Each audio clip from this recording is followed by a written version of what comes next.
Ribuan masyarakat di Kabupaten Nagan Raya, Provinsi Aceh, Kamis pagi mulai melaksanakan ibadah salat Id guna merayakan Hari Raya Idul Fitri 1444 Hijriah yang dipusatkan di Kompleks Masjid Pelekung, Desa Pelekung, Kecamatan Senagan Timur, Kabupaten Nagan Raya, Provinsi Aceh.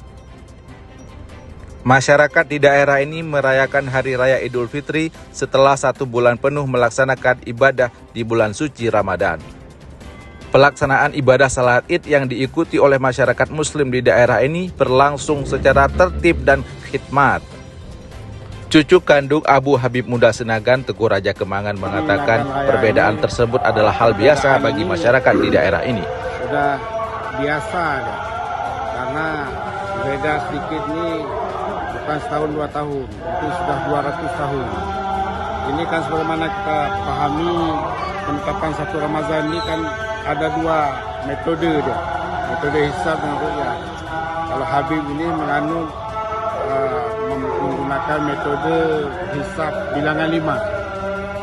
Jadi seperti itu. Kalau di kita tidak ada persoalan lagi.